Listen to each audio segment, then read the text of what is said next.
Rebirth of my new life episode 10। श्रिव्या ने folder लिया और उसकी आंखों की गहराई में एक कोल्ड चमक आ गई।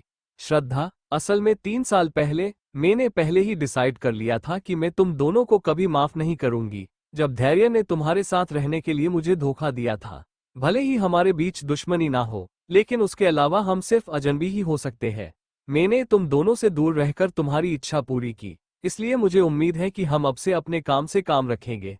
तुम ही जो जिसने मुझे ये कहने के लिए मजबूर किया। नहीं, दी, तुम डेड की बेटी हो, इस रिश्ते हो तुम कभी नहीं मिटा सकती हो। कौन नहीं चाहता है कि उसकी फैमिली खुश रहे।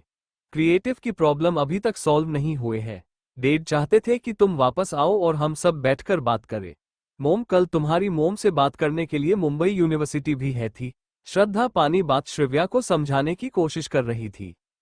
श्रिव्या का चेहरा काला पड़ गया जब उसने श्रद्धा की आखिरी लाइन सुनी। तुम लोग मोम को मिलने मुंबई यूनिवर्सिटी गए थे। किस लिए? तुम लोग उससे और क्या लेना चाहते हो? वो इतने सालों से चुप है क्योंकि वो एक शांतिपूर्ण जिंदगी बिताना चाहती है, और तुम लोग अभी भी उसे परेशान करना बंद नहीं करते। श्रिव्या ने फोल्डर को कसकर पकड़ लिया। उसके नाखून दबाव की वजह से सफेद पड़ गए। वो श्रद्धा घूरती रही और उसे दिमाग में लास्ट लाइफ के कई फ्लैशबैक घूमने लगे, जो याद आते ही श्रिव्या का ऑरा ज्यादा कोल्ड हो गया और उसने एक कोल्ड स्माइल दी। अब में समझ है, ये मेरी मोम के क्रिएटिव में 20% शेयर्स के बारे में है ना? जब विक्रम जी ने वैभवी जी को डाइवोर्स दिया था, तो उन्होंने क्रिएटिव के अपने 20% शेयर्स वैभवी जी के नाम ट्रांसफर करने के डॉक्यूमेंट पर साइन किया था। इसलिए वैभवी जी के उन डॉक्यूमेंट पर साइन करते ही वो 20% शेयर्स उनके नाम हो जाएंगे। हालांकि वैभवी जी एक सेल्फ रिस्पेक्ट वाली औरत थी। उन्होंने डॉक्यूमेंट ले तो लिए थे, लेकिन उस पर साइन नहीं किया था। फिर भी उन डॉक्यूमेंट को अभी भी कानूनी रूप से मान्यता प्राप्त थी और उसका गवर्नमेंट रिकॉर्ड भी था। लास्ट लाइफ में श्रिव्या की एक गलती की वजह से वैभवी जी को उन डॉक्यूमेंट को उन लोगों के हवाले करना लड़ा था, अन्यथा। श्रिव्या ने एक गहरी सांस ली, खुद पर हंस दिया कि वो इतनी बड़ी बेवकूफ कैसे हो सकती है, और फिर उसने कड़क लहजे में पूछा, क्या डेड को इस बारे में पता है? क्या डेड ही 20% शेयर्स वापस चाहते हैं, या ये किसी और का ख्याल है? श्रिव्या की तीखी नजरों से बचने के लिए श्रद्धा ने बेचैनी से नीचे की तरफ देखने लगी। तुम मुझे जवाब न देने का ऑप्शन चूज कर सकती हो। मैं खुद डेड से पूछूंगी कि क्या ऐसा करने का आइडिया उनका था। श्रिव्या ने अपना फोन निकाला और विक्रम जी को कॉल करने का नाटक किया, क्योंकि लास्ट लाइफ की वजह से उसे अच्छे से पता था कि इस बारे में उसके डेड को कुछ नहीं पता था। जब उसके डेड को इस बारे में पता चला था, तब उन्होंने उसकी दादी और निहारिका जी को बहुत कुछ सुनाया था। इसलिए श्रद्धा को डराने के लिए और ये आइडिया किसका है ये जानने के लिए उसने नाटक किया। श्रिव्या की एक्सपेक्टेशन के अनुसार श्रद्धा ने तुरंत उसका हत्या पकड़कर उसे रोक दिया। दी, ये डेड का आइडिया नहीं है, उन्हें इस बारे में नहीं पता है। ये दादी माँ और श्रद्धा ने समझाने की कोशिश की। ये दादी और तुम्हारी माँ का आइडिया है। श्रिव्या ने श्रद्धा को धमकी भरे अंदाज में देखा, उसकी आवाज दृढ़ लग रही थी। नहीं, ये मेरी मोम का आइडिया नहीं है। ये मैं हूँ, ये मेरा आइडिया है। क्रिएटिव के शेयर्स डाउन हो रहे हैं। श्रद्धा की आवाज में हल्की सी कंपन थी। क्या तुम श्योर हो कि ये तुम्हारा आइडिया है? श्रद्धा अपनी बात पूरी कर पाती उससे पहले ही श्रिव्या ने उसे बीच में रोकते हुए पूछा। हाँ, ये मेरा आइडिया है, मेरी मोम का नहीं। बम आह। जब श्रद्धा अभी भी बोल रही थी, श्रिव्या ने अपने हाथ टेबल पर जोर से पटके और खड़ी हो गई। उसने श्रद्धा के सामने पड़ा कॉफी का कप लिया और उसके चेहरे पर फेंक दिया। फिर कप को एक तरफ फेंकते हुए वो पलटी और फोल्डर लेकर बाहर की तरफ चली गई। श्रिव्या ने श्रद्धा की चौंक कर चिल्लाने की और फिर रोने की आवाज सुनी ही ना हो, वैसे इग्नोर करके तेजी से कॉफी से बाहर निकल गई। श्रद्धा घबरा गई और उसने अपने चेहरे से कॉफी साफ करने के लिए टेबल पर रखे कुछ टिश्यू पेपर उठाए। कॉफी की बूंदें उसके बालों से नीचे टपक रही थी। उसका मेकअप भी पूरी तरह बिगड़ गया था और उसकी वाइट ड्रेस में हर जगह कॉफी के धब्बे लग गए थे। वो बहुत ज्यादा दुखी लग रही थी। श्रद्धा की किस्मत अच्छी थी कि कॉफी ज्यादा गर्म नहीं थी, अगर होती तो। श्रद्धा खुद के चेहरे को और बालों को साफ करते हुए रो पड़ी। फिर उसने खुद को सहारा देते हुए एक हाथ से टेबल का सहारा लिया और दूसरे हाथ से अपना नाक और मुंह ढक लिया। टेबल पर रखा उसका हाथ मुट्ठी में बंद हो गया। उसने कॉफी के उस कप की तरफ देखा जिसे एक तरफ फेंक दिया गया था और उसकी आंखों में आंसू भर आए। श्रद्धा ने किसी तरह खुद को शांत किया। उसने जब विंडो के बाहर देखा तो उसे श्रिव्या की बैग दिखाई दी। श्रव्या कैफे के सामने वाले रोड से होते हुए पार्किंग की तरफ चली गई, लेकिन जैसे ही वो अपनी कार के पास पहुंचने को हुए, उसके और कार के बीच एक शानदार रोल्स रॉयल्स खड़ी थी। जिस चीज ने श्रव्या को चौंका दिया वो लग्जरी कार नहीं थी, बल्कि कार को टेक लगाए खड़ा इंसान था। वो धैर्य खन्ना था। धैर्य के एक्सप्रेशन काफी कोल्ड लग रहे थे, जबकि वो शांत आंखों से श्रव्या की तरफ देख रहा था। उनके बीच बहुत सारी उलझनें थी। श्रव्या ने अपने कदम रोक दिए और धैर्य की तरफ देखा। फिर उसने अपना सिर श्रद्धा की तरफ घुमाया, जो अभी भी कैफे के अंदर बैठी रो रही थी, जिसे देखकर श्रव्या के फेस पर एक कोल्ड स्माइल आ गई और हाथ में फोल्डर लिए वो आगे बढ़ने लगी। श्रव्या बिना अपनी स्पीड कम किए धैर्य के पास से निकलते हुए आगे चली गई। उसने अपनी जैकेट की जेब से कार की चाबियां निकालते हुए सीधे अपनी ब्लैक केयन को देखा। श्रव्या, चलो बात करत है। धैर्य जल्दी से चलते हुए आगे आया और उसने श्रव्या की बांह पकड़ी और उसे पीछे की तरफ खींचा। श्रव्या को उम्मीद नहीं थी कि धैर्य उसकी दोनों बाहों को पकड़ लेगा और उसे पीछे की तरफ मुड़ने और उसका सामना करने के लिए मजबूर करेगा। क्या हुआ? क्या तुम्हें लगता है कि हमारे बीच अभी भी बात करने के लिए कुछ भी है? श्रव्या ने ज्यादा संघर्ष नहीं किया। उसने अपना सिर उठाया और अपनी कोल्ड आंखों से धैर्य को घूरने लगी। श्रव्या, हमारे बीच चीजें ऐसी नहीं होनी चाहिए थी। क्या तुम समझती हो? मुझे उम्मीद है कि हम पहले की तरह वापस से हो सकते हैं। मैं हमेशा उस बिग ब्रदर की तरह हो सकता हूँ, जो हमेशा तुम्हें प्रोटेक्ट करता था, और तुम वही पुरानी श्रव्या हो सकती हो, जो मेरे पीछे रहती थी। कुछ भी चेंज करने की जरूरत नहीं है। क्या ये अच्छा नहीं होगा? धैर्य निराश और अजीब तरह से निराश लग रहा था जब उसने डायरेक्ट श्रव्या की तरफ देखा और उसकी बाहों पर उसकी पकड़ कसने लगी। श्रव्या के चेहरे की स्माइल और भी ज्यादा बड़ी हो गई। उसने शार्प नजरों से धैर्य की तरफ देखा और दांत पीसते हुए कहा, धैर्य खन्ना, मैंने तुम्हें 3 साल पहले खुद की बात कहने का मौका दिया था। मैंने तुमसे भीख मांगी थी कि तुम मुझे छोड़कर मत जाओ। वो तुम ही थे जिसने हमारे बीच के सारे वादे तोड़ दिए। तुमने हमारे रिश्ते को धोखा दिया। श्रव्या ने अचानक कोल्ड मुस्कान दी और उसकी आंखें और भी ज्यादा भयानक लग रही थी। मैं मानती हूँ कि मैं पहले तुम्हें पसंद करती थी और तुमसे शादी करना चाहती थी, लेकिन मेरे मन में तुम्हारे लिए न इतना सी ही फीलिंग्स थी। एक बार जब वो सारी फीलिंग्स खत्म हो गई तो वो अब खत्म ही हो गई। मैंने हमारा रिश्ता पूरी सच्चाई से निभाया, लेकिन तुम सिर्फ इस रिश्ते को ही नहीं तोड़ा, बल्कि तुमने मुझे ये कहते हुए भी इस रिश्ते को तोड़ा कि तुम किसी और से प्यार करते हो। तो तुम क्या सोचते हो कि मैं अभी भी तुम दोनों को एक बड़ी सी स्माइल के साथ ब्लेसिंग दूं? मैं सच में चाहती हूँ कि मैं तुम दोनों को बर्बाद कर सकूं?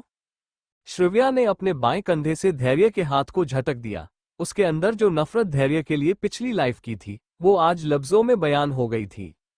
श्रव्या को अपने बाएं कंधे के घाव पर दबाव आने की वजह से दर्द हो रहा था। अगर धैर्य की पकड़ और थोड़ी मजबूत होती तो शायद घाव के टांके खुल सकते थे। धैर्य की पकड़ से दूर होने के बाद श्रव्या एक कदम पीछे हट गई और उसने अपने आसपास मजबूत ऑरा के साथ शांति से दृढ़ आंखें से उसकी तरफ देखा। धैर्य की चुप्पी को अनदेखा करते हुए श्रव्या ने मुड़कर देखा। वो अब उसके साथ अपना समय बर्बाद नहीं करना चाहती थी। वो उसके पास से गुजरते हुए, मैं तुम लोगों से दूर ही रहूंगी और सबको शांति से रहने दूंगी, लेकिन अगर तुम लोग अब भी मुझे और मेरी मॉम को डिस्टर्ब करते रहते हो तो मुझे एविल बनने का दोष मत देना। तुम खुद को कुछ ज्यादा ही इम्पोर्टेंट समझते हो। 3 साल पहले से ही तुम मेरे लिए कुछ भी नहीं हो। श्रव्या उन शब्दों को कहते हुए आगे बढ़ गई। उसकी स्पष्ट आवाज धैर्य के कानों में गूंज रही थी। वो दंग रह गया जब उसने उसे तेजी से केएन की तरफ जाते और उसमें बैठते हुए देखा।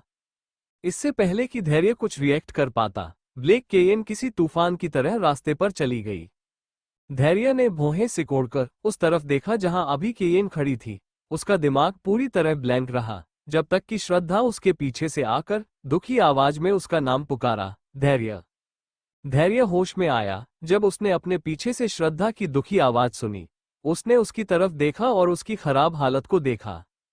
धैर्य ने वो सीन देखा था जब श्रव्या ने टेबल पर पड़ी कॉफी को श्रद्धा के चेहरे पर फेंक दिया था। ज्यादा सही शब्दों में कहे तो उस पल वो अपनी कार में बैठा चुपचाप उन्हें देख रहा था। जिस पल से श्रव्या ने कैफे में कदम रखा था, उसने कभी उम्मीद नहीं की थी कि धैर्य श्रव्या से बात करना चाहता था और उम्मीद करता था कि वो अपना गुस्सा श्रद्धा पर ना निकाले, जबकि उसका दोषी वो था। इसके अलावा उसकी बातें सुनकर उसे अजीब लग रहा था, जैसे इसके दिल को किसी ने जकड़ लिया हो और असहज महसूस कर रहा था। धैर्य, जब धैर्य ने कोई जवाब नहीं दिया तो श्रद्धा ने उसे फिर से आवाज लगाई। उसका हमेशा खूबसूरत और अट्रैक्टिव दिखने वाला चेहरा अब एकदम कमजोर और उदास सा दिख रहा था। वो पूरी तरह पीली पड़ गई थी और उसका बॉडी सूखी घास की तरह लग रही थी, जैसे कि अगर हवा का तेज झोंका आए तो वो उड़ जाएगी। क्या तुम ठीक हो? धैर्य ने श्रद्धा को अपनी बाहों में लेते हुए पूछा। श्रद्धा ने धैर्य को कसकर गले लगाते हुए अपना सिर हिलाया। उसने उदास आवाज में कहा, हम अब शायद पहले जैसे नहीं रह सकते हैं। उसने कहा कि वो हमें कभी माफ नहीं करेगी। क्या मेरी कोशिशें कम पड़ रही है धैर्य? लेकिन मैं अब बहुत थक गई हूँ। मुझे नहीं पता कि अब क्या करना है। धैर्य ने एक गहरी सांस ली। उसका कोल्ड चेहरा सॉफ्ट हो गया जब उसने श्रद्धा को कंसोल करने की कोशिश की। बस बहुत हो गया। अब इस बारे में ज्यादा सोचना बंद करो। हमसे जो भी हो सकता था हमने वो कर लिया है। हमें अब उसे उसके हाल पर रहना देना चाहिए। मुझे फिक्र है कि वो हमारी एंगेजमेंट पार्टी में नहीं आएगी। श्रद्धा, मुझे उम्मीद है कि वो भी आएगी। अगर वो पहले जैसी होती तो शायद वो आती, लेकिन अब। श्रव्या जब कैफे से निकली तो उसे अचानक रघुनंदन निवास वापस जाने का मन हुआ। इत्तेफाक से रघुनाथ जी और वैभवी जी के लिए जो गिफ्ट हिमानी जी ने दिए थे वो कार की डिक्की में ही थे। श्रव्या ने जाने से पहले रघुनंदन निवास कॉल किया। रघुनंदन निवास सिटी में नॉर्थ साइड पड़ता था और वहां जाने के लिए ट्रेन या बस लेना ज्यादा इजी होता है। इसके अलावा इस इलाके में ट्रैफिक जाम के बारे में चिंता करने की कोई जरूरत नहीं होती थी। इस तरह से गुलमोहर निवास और रघुनंदन निवास के बीच का डिस्टेंस ज्यादा नहीं था। अगर कोई स्पीड में कार चलाए तो गुलमोहर निवास से रघुनंदन निवास पहुंचने में सिर्फ 40 मिनट लगेंगे। रघुनंदन निवास सिटी के आउटसाइड एरिया में एक हाई क्लास विला एरिया में बना हुआ था। ये एक बड़ा सा मैंशन था, लेकिन उसमें ज्यादा लोग नहीं रहते थे। रघुनाथ जी और वैभवी जी के अलावा घर का ध्यान रखने वाले विनोद जी और कुकिंग के लिए जया आंटी थी और साफ सफाई और बाकी काम के लिए दूसरे 4 सर्वेंट थे। श्रव्या यहाँ कभी कभार ही वापस आती थी। बिटिया, तुम वापस आ गई। श्रव्या ने जैसे ही अपनी कार एंट्री गेट से अंदर लेकर आई, सबसे पहले उसे घर का ध्यान रखने वाले विनोद अंकल दिखाई दिए। श्रव्या ने मुस्कुराते हुए सिर हिलाया, फिर उसने सामान विनोद अंकल को दे दिया। तुम आखिरकार वापस आ ही गई है। तुम्हारे नानाजी और माँ तुम्हें बहुत याद करते हैं। उन्होंने मुझे अभी तुम्हें कॉल करके पूछने के लिए कहा था कि तुम कहाँ पहुंची। हम दामाद जी साथ नहीं आए हैं। विनोद अंकल ने श्रव्या से सामान लेते हुए मुस्कुरा के पूछा। रघुनंदन निवास में सभी लोगों को पता था कि श्रव्या की शादी युवान से हो चुकी है। श्रव्या के कॉल ने सभी को यही सोचने पर मजबूर कर दिया था कि वो युवान को भी अपने साथ लाने वाली है, इसलिए उन्होंने ज्यादा वेलकम के लिए काफी ज्यादा तैयारी कर ली थी। यहाँ तक कि रघुनाथ जी भी कंपनी से घर आने के लिए जल्दी निकल गए थे।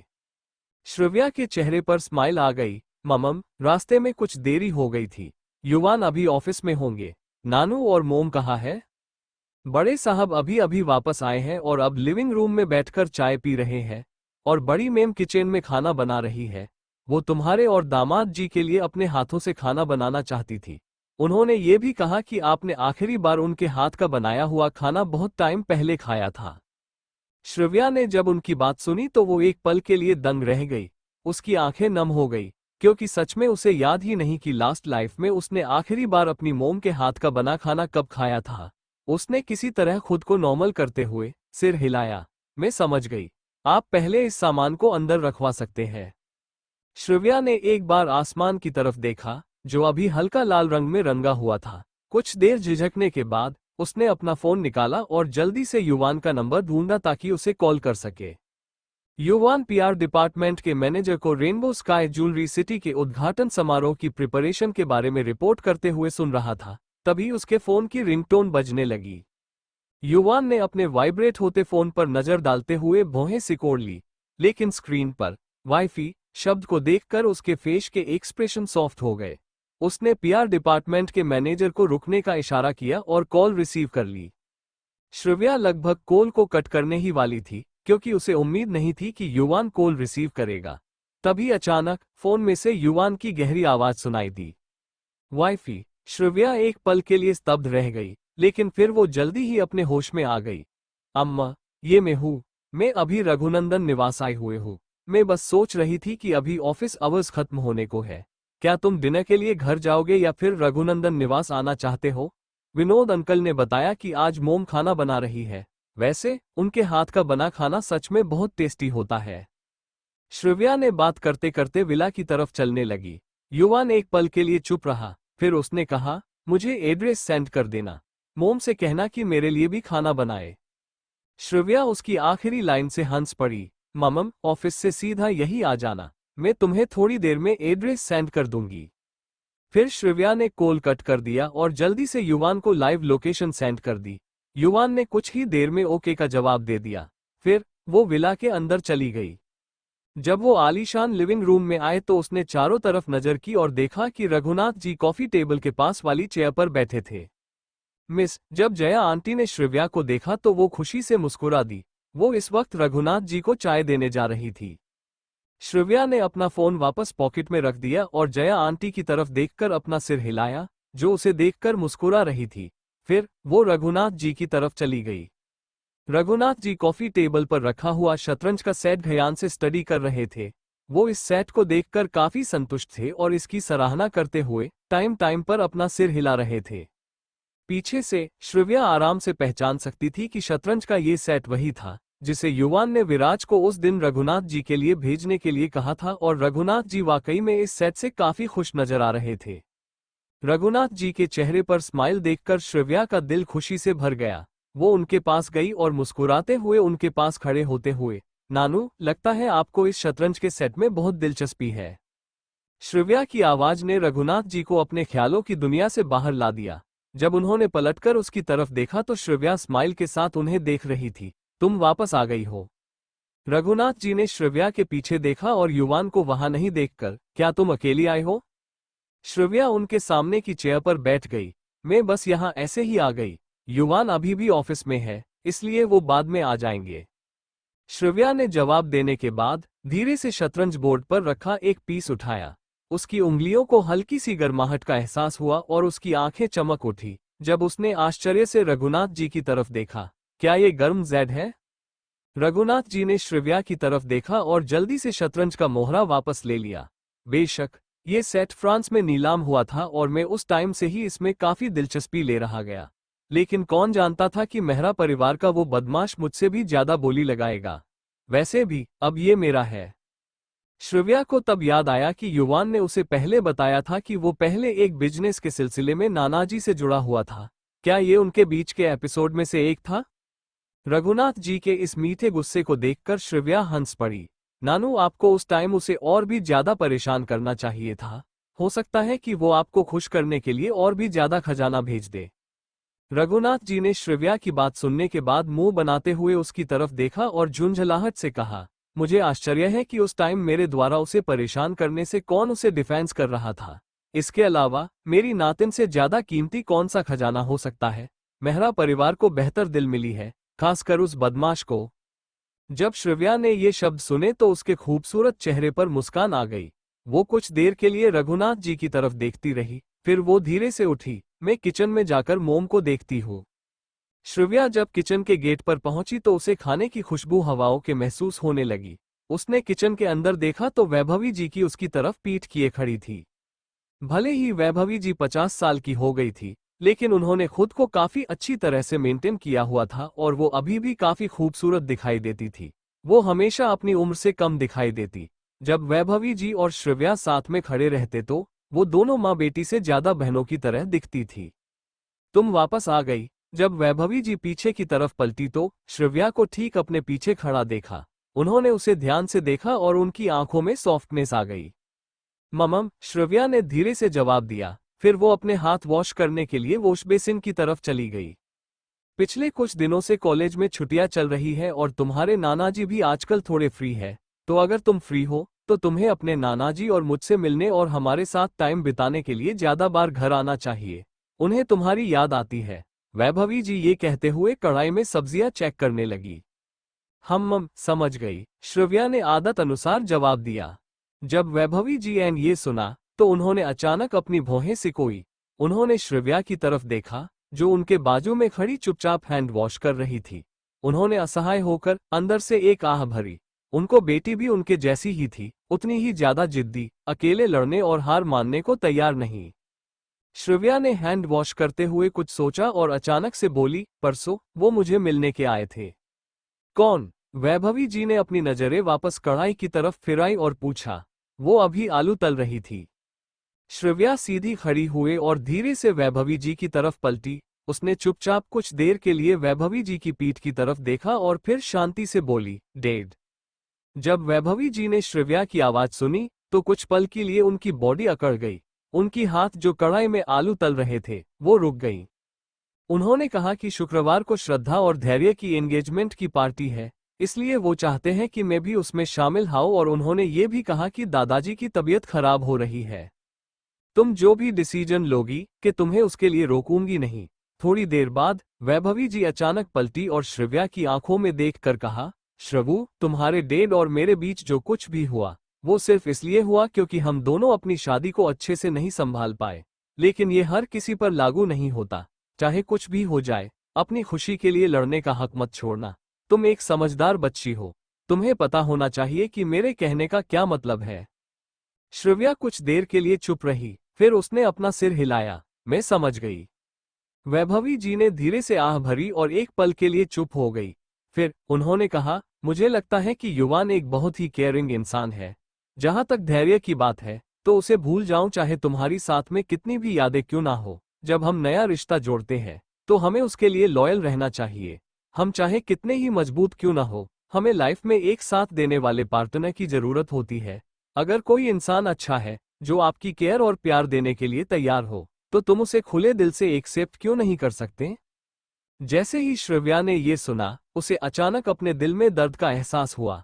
उसने वैभवी जी की तरफ देखा। वो उनसे पूछना चाहती थी कि जब वो इस बात को जानती है तो वो इतने सालों तक अकेली क्यों रही।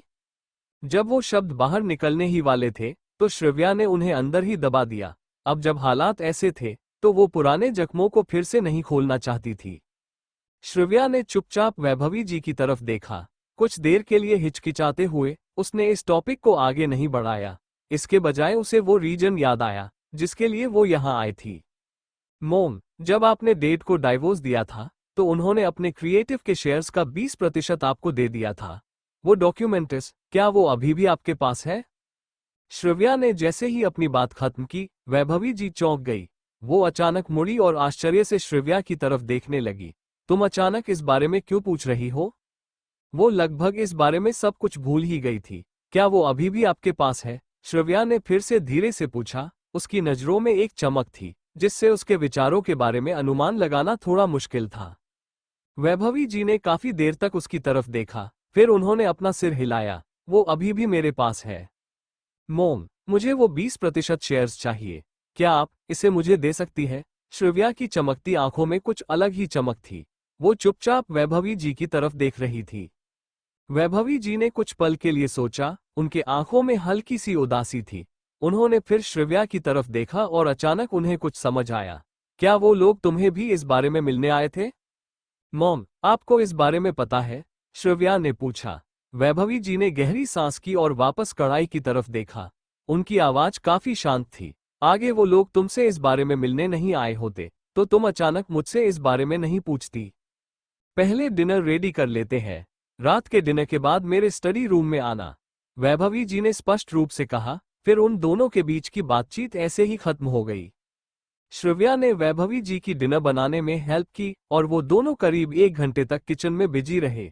आखिरकार उन्होंने रात का डिनर रेडी कर लिया। सच में खाना बहुत लजीज लग रहा था। जब श्रव्या खाना बनाने के बाद किचन से बाहर निकली तो उसने रघुनाथ जी की खुशी से बाहरी हंसी सुनी। युवी, तुम्हारा शतरंज खेलने का अंदाज निश्चित रूप से मेहता परिवार के उन दोनों बुजुर्गों से बहुत बेहतर है। मुझे उम्मीद नहीं थी कि तुम शतरंज खेलना भी जानते हो। बहुत से युवा लोग को नहीं पता, यहाँ तक कि श्रव्या को भी अच्छे से खेलना नहीं आता।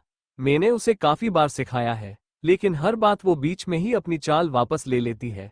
सच में शतरंज खेलने में उसकी पकड़ अच्छी नहीं है, लेकिन उसे चेस खेलना अच्छे से आता है। वो अपनी कुछ स्पेसिफिक चालों के साथ एक मास्टर है, यहाँ तक कि मैं भी उसका मुकाबला नहीं कर पाता। नानू, क्या वो हमेशा आपके साथ शतरंज खेलती है? युवान की गहरी और शांत आवाज सुनाई दी। फिर शतरंज के मोहरे की बोर्ड पर गिरने की आवाज गूंजी। आपकी बारी, नानू। ओह, ठीक है, मुझे देखने दो। वैसे मुझे ज्यादा गेम्स में दिलचस्पी नहीं है। तुम्हारी दादी और दादा की तरफ मैं कभी कभी शतरंज खेलता ही। पिछली बार जब तुम्हारी नानी मेरे साथ थी तब मेरे पास खेलने के लिए कोई होता था, लेकिन जब वो चली गई तो मेरे पास कोई नहीं था, इसलिए श्रवू मेरी शतरंज पार्टनर बन गई। रघुनाथ जी ने शतरंज की बिछात पर नजर डालते हुए कहा। जब आप फ्री होते हो तो आप ताश या शतरंज खेलने के लिए दादाजी और दादी के साथ जा सकते हैं। अब जब वो दोनों रिटायर हो गए हैं तो उनके पास घर पर समय बिताने के लिए ज्यादा कुछ काम होता नहीं है। शतरंज को पैक कर दीजिए, डिनर तैयार हो गया है। श्रव्या ने डाइनिंग टेबल को सेट करना शुरू किया और कॉफी टेबल पर खेल रहे उन दोनों को आवाज दी। जब युवान ने श्रव्या की आवाज सुनी तो उसने धीरे से उसकी तरफ देखा और उसे देखकर मुस्कुरा दिया। फिर उसने रघुनाथ जो को उठने हेल्प करने के लिए हाथ आगे बढ़ाया।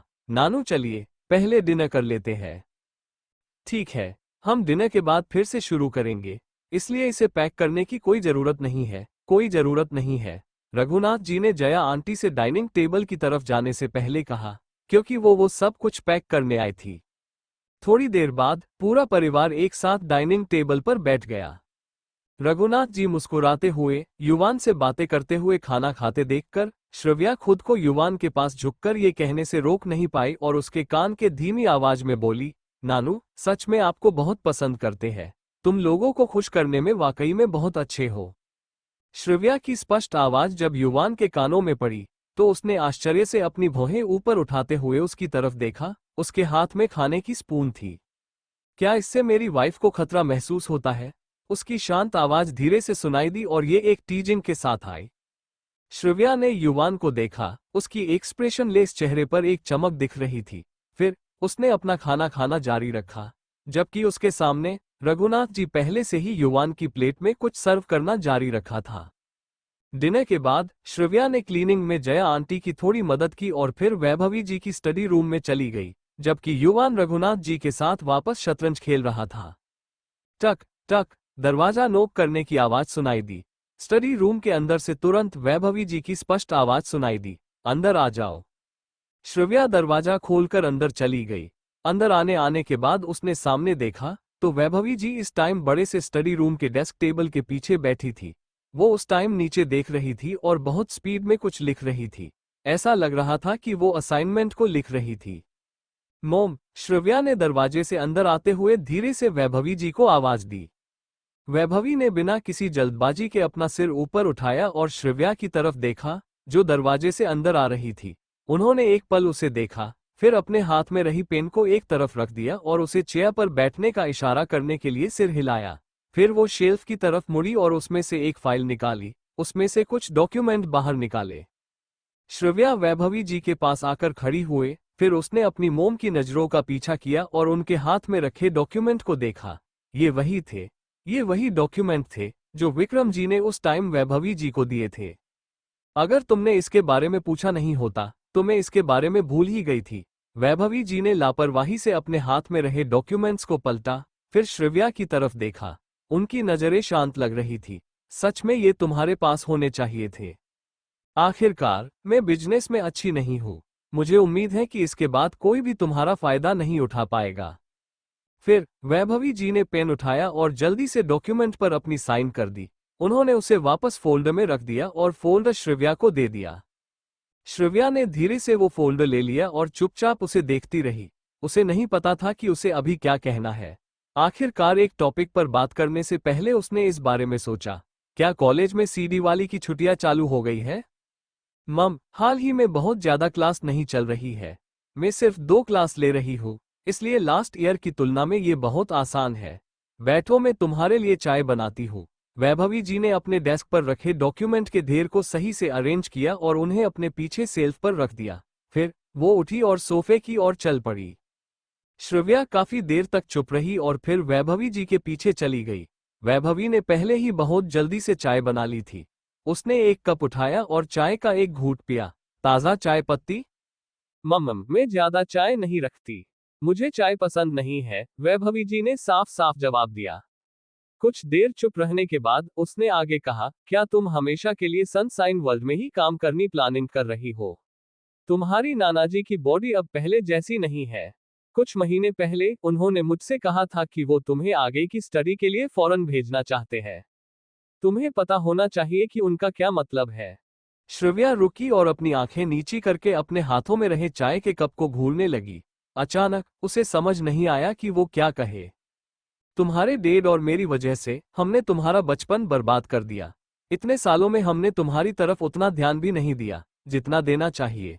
श्रवु, क्या तुम्हें लगता है कि तुम्हारी माँ के रूप में मैं तुम्हारे लिए अजनबी जैसा बर्ताव करती हूँ? वैभवी की आंखों की चमक अब फीकी पड़ गई थी। उन्हें धीरे से अपने हाथ में पकड़े चाय के कप पर अपनी पकड़ कस दी और उन्होंने श्रव्या की तरफ देखा। श्रव्या एक पल के लिए चौंक गई, फिर उसने धीरे से अपना सिर हिलाया। नहीं। श्रव्या की नजरों में उसकी मॉम वैभवी शेरगिल सच में एक बहुत कोल्ड इंसान थी। वो हर सिचुएशन में अपना शांत स्वभाव बनाए रखती थी।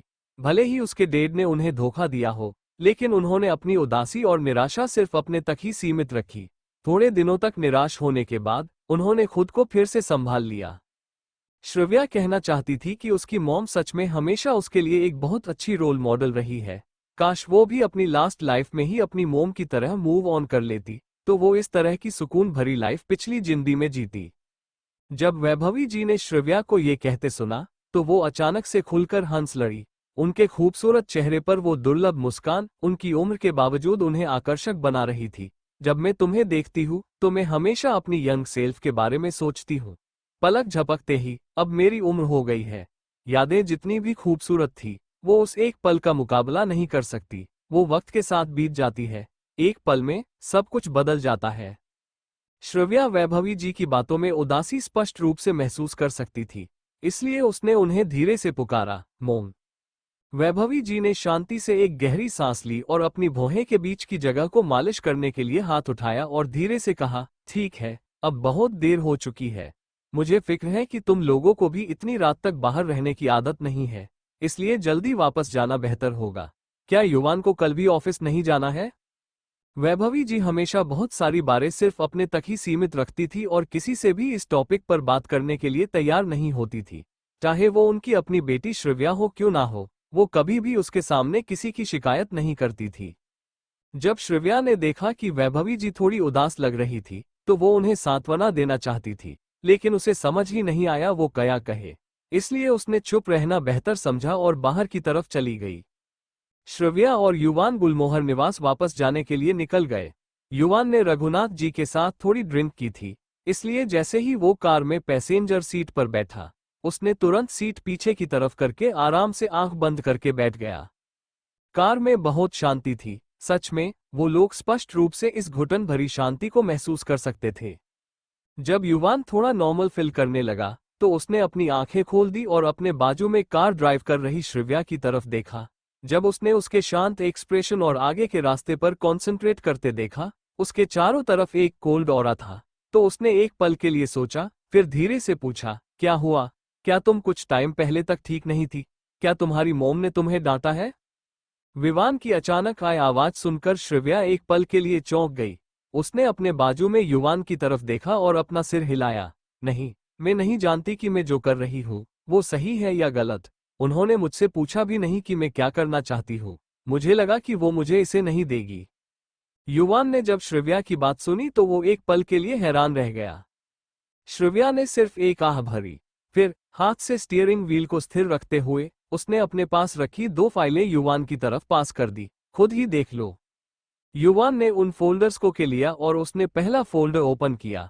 ये वो डॉक्यूमेंट थे जिस पर वैभवी जी ने सिग्नेचर किए थे, जबकि दूसरी फाइल उन डॉक्यूमेंट को कॉपी थी जिस पर श्रव्या ने कुछ दिन पहले ग्रीन पार्क में साइन किए थे, जिसके साथ 5 करोड़ का चेक भी अटैच था।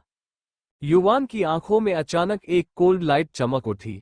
उसकी आंखों में उसकी फीलिंग्स को पढ़ना मुश्किल था क्योंकि वो काफी शांत नजर आ रहा था। उसके हाथ में चेक पकड़ा हुआ था और उसे एक नजर देखकर वो श्रव्या की तरफ मुड़ा। इसका क्या मतलब है? ये उन लोगों का कंपनसेशन है जो वो मुझे दे रहे हैं।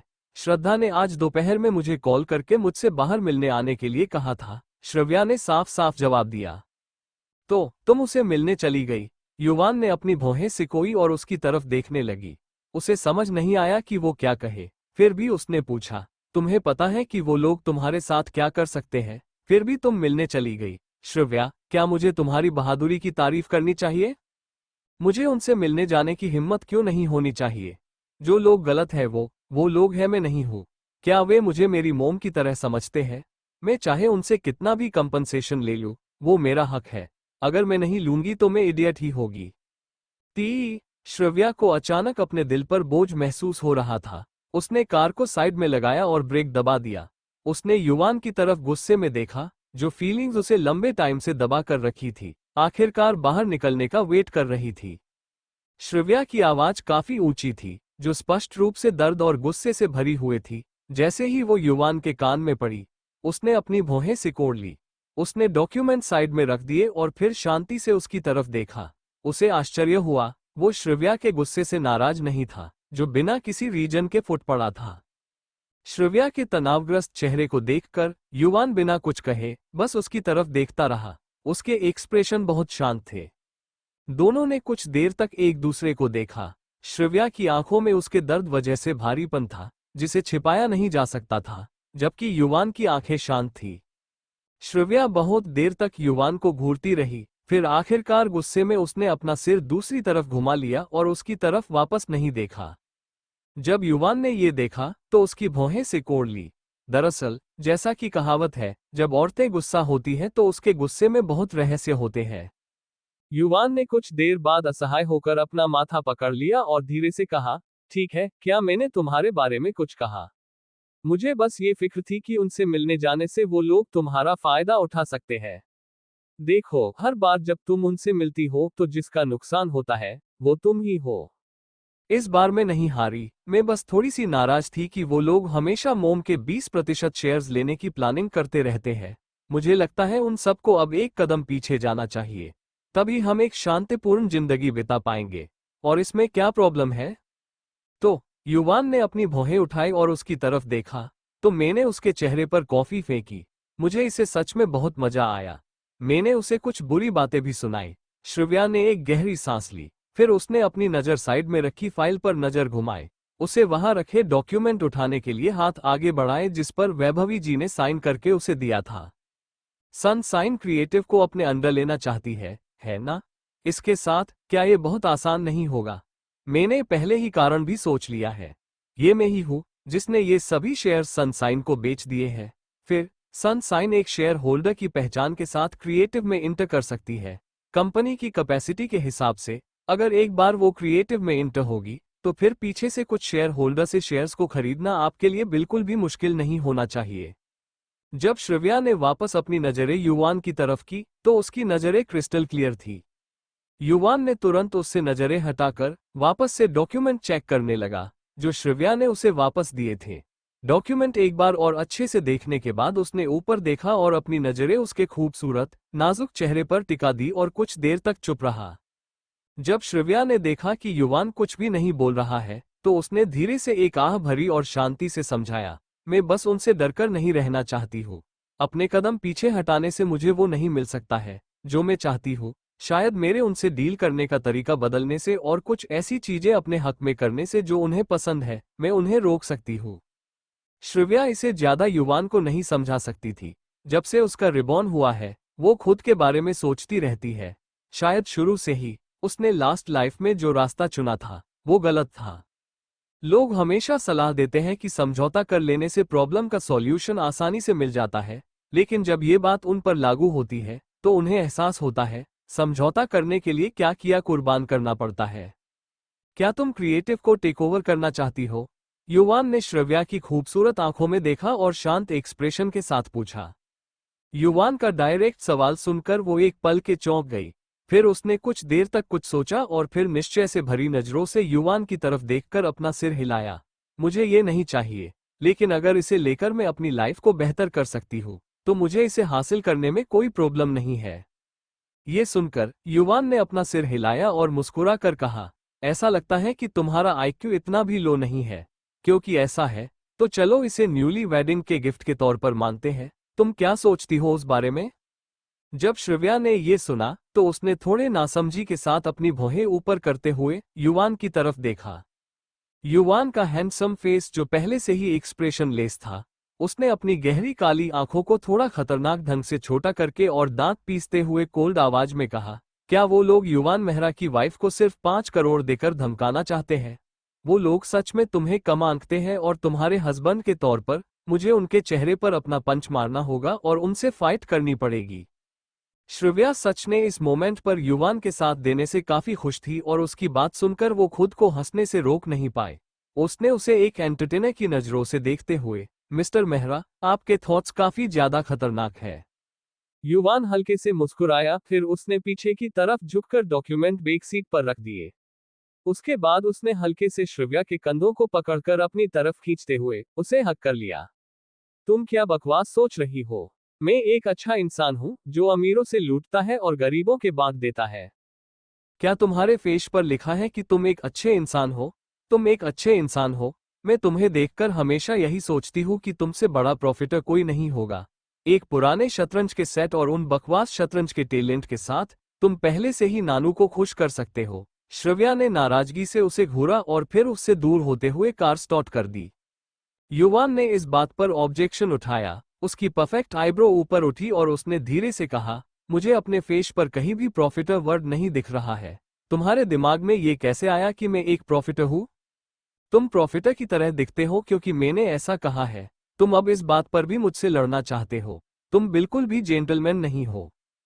क्या तुम ये कहना चाहती हो कि मुझे तुम्हारी हर बात पर एग्री करते हुए चुपचाप उस बात को एक्सेप्ट कर लेना चाहिए? प्रॉफिटर एक पॉजिटिव मीनिंग वाला वर्ड है, मिस्टर मेहरा।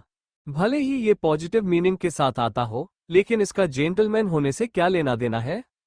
युवान श्रिव्या की ये स्विंग होती सोचने की प्रक्रिया से थोड़ा चौंक गया था। उसने अपने मन में सोचा, क्या सभी औरतें ऐसी ही होती है? जब वो लोग गुलमोहर निवास पर वापस लौटे तो रात हो चुकी थी। युवान बाथरूम से शावर लेकर निकला ही था कि उसने देखा कि श्रिव्या क्लोजेट में कपड़े अरेंज कर रही थी। वो रघुनंदन निवास से अपने कुछ कपड़े लेकर आई थी।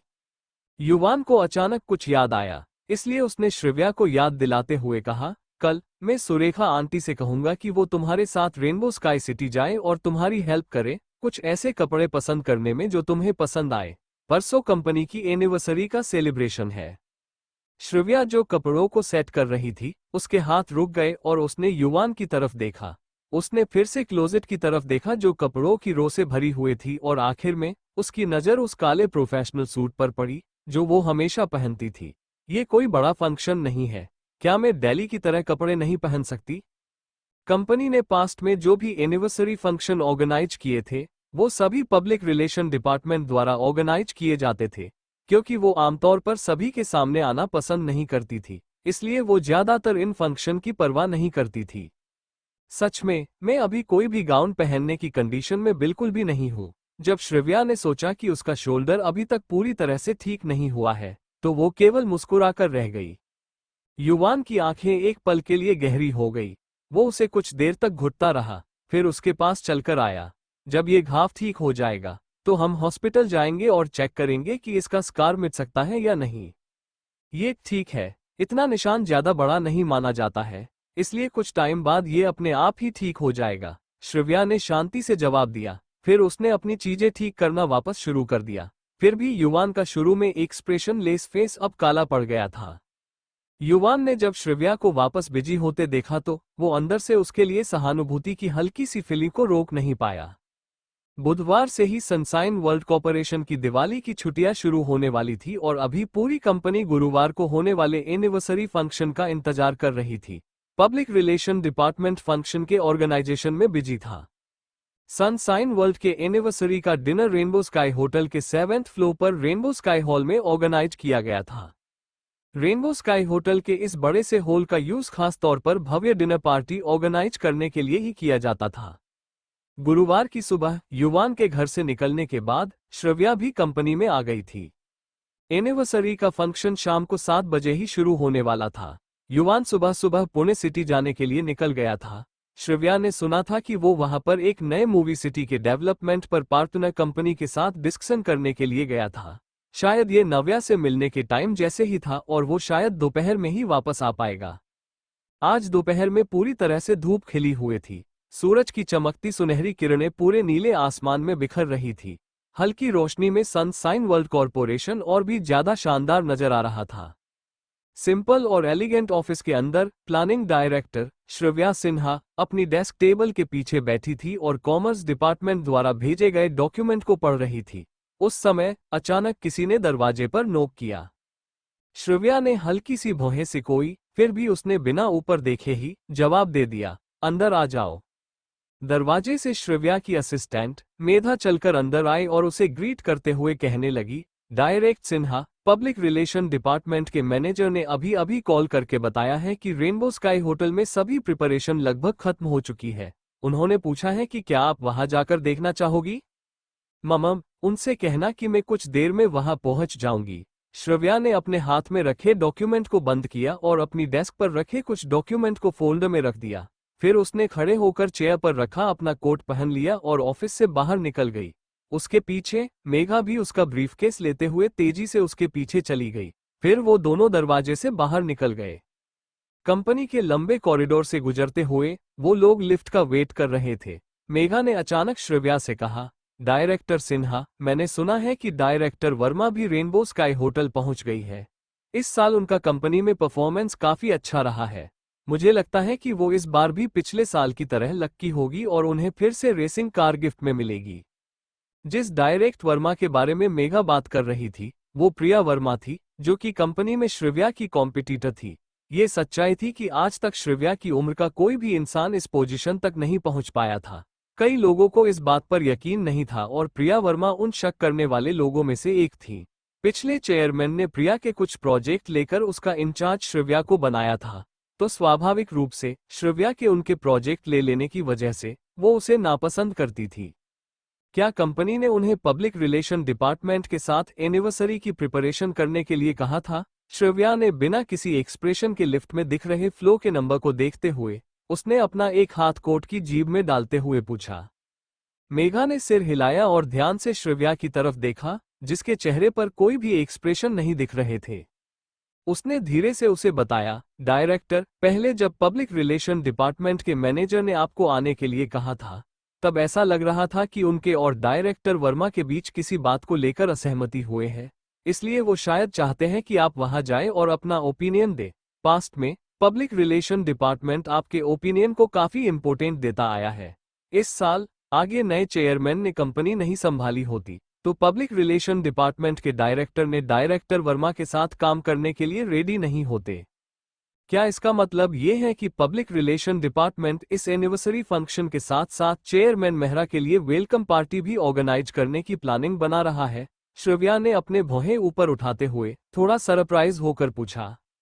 हाँ मैम, सच में मैंने सुना है कि पब्लिक रिलेशन डिपार्टमेंट ने डिनर में शामिल होने के लिए कई फेमस सेलिब्रिटियों को भी इनवाइट किया है।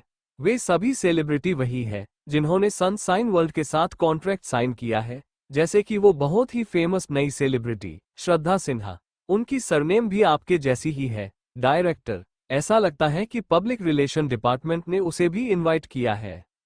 जैसे ही मेघा ने ये कहा, श्रव्या ने तुरंत अपनी भौहें सिकोड़ ली और चौंक कर वो मेघा की तरफ मुड़ी। तुमने क्या कहा?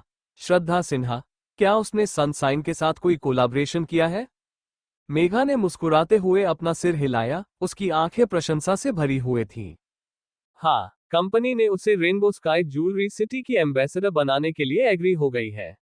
वो बहुत ही खूबसूरत दिखती है और हम सभी उसके कंपनी से जुड़ने की वजह से बहुत ज्यादा एक्साइटेड है।